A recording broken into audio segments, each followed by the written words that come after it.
Pengertian proses pengambilan keputusan. Proses pengambilan keputusan merupakan tahap-tahap yang harus dilalui atau digunakan untuk membuat keputusan.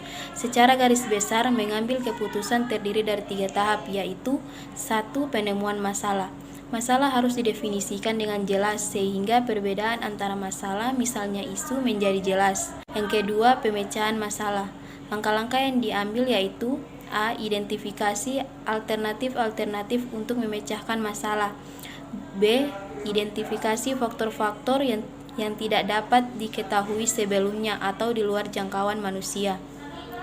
C. Pembuatan alat atau sarana untuk mengevaluasi atau mengukur hasil.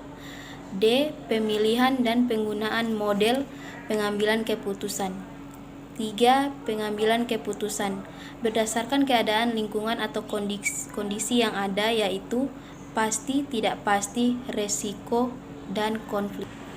Menurut Herbert Asimon, keputusan terdiri dari 3 fase, yaitu 1. Fase intelijensia, fase penelusuran informasi untuk keadaan yang memungkinkan dalam rangka pengambilan keputusan.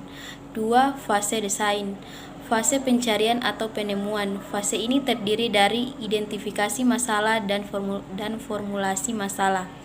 3. Fase pemilihan, fase seleksi alternatif atau tindakan yang dilakukan dari alternatif-alternatif tersebut. Hakikat pengambilan keputusan. Hakikat pengambilan keputusan adalah tindakan dalam mengeluarkan keputusan yang bersifat taktis maupun operasional seperti menular program yang ingin disepakati. Strategi pelaksanaannya dan strategi pemecahan masalah melalui suatu keputusan yang didasarkan pada hasil pemilihan beberapa alternatif masalah yang telah ditetapkan untuk mencapai tujuan. 4 jenis keputusan. Yang pertama, gaya pengambilan keputusan direktif menggunakan pemikiran yang cepat dan tegas untuk menemukan solusi. Yang kedua, analitis, pembuatan keputusan analitis dengan hati-hati menganalisis data untuk menghasilkan solusi. Yang ketiga, konseptual. Mereka yang membuat keputusan dengan gaya konseptual adalah pemikiran gambaran besar yang tersedia mengambil risiko. Yang keempat, sebuah gaya perilaku pengambilan keputusan berfokus pada hubungan lebih dari tugas. Elemen dasar dalam mengambil keputusan. Yang pertama, menetapkan tujuan. Pengambilan keputusan harus memiliki tujuan yang mengarahkan tujuannya, apakah spesifik yang dapat diukur hasilnya ataupun sasaran yang bersifat umum. Yang kedua, mengidentifikasi permasalahan. Permasalahan merupakan kondisi di mana adanya ketidaksamaan antara kenyataan yang terjadi dengan apa yang diharapkan. 3. Pengembangan sejumlah alternatif. Proses pengambilan keputusan yang rasional mengharuskan pengembalian keputusan untuk mengkaji semua alternatif pemecahan masalah yang potensial. 4. Pengambilan dan pemilihan alternatif.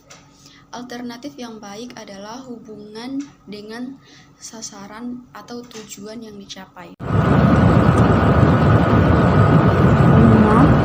Melaksanakan keputusan. Jika suatu dari alternatif yang terbaik telah dipilih, maka keputusan tersebut kemudian ditetapkan. 6. Evaluasi dan pengendalian.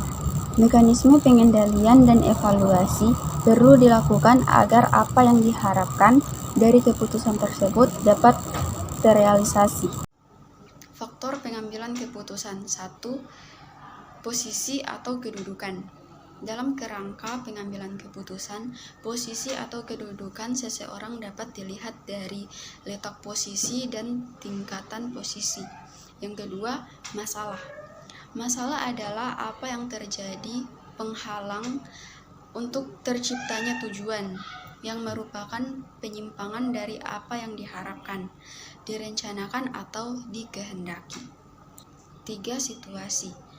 Keseluruhan faktor dalam keadaan yang berkaitan satu sama lain, yang secara bersama-sama memecahkan pengaruh terhadap kita beserta apa yang hendak kita perbuat.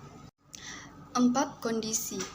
Kondisi adalah keseluruhan dari faktor-faktor yang secara bersama-sama menemukan daya gerak, daya berbuat atau kemampuan kita. 5. Tujuan. tujuan yang hendak dicapai, baik tujuan perorangan, tujuan unit atau kesatuan, tujuan organisasi, maupun tujuan usaha, pada umumnya telah tertentu atau telah ditentukan.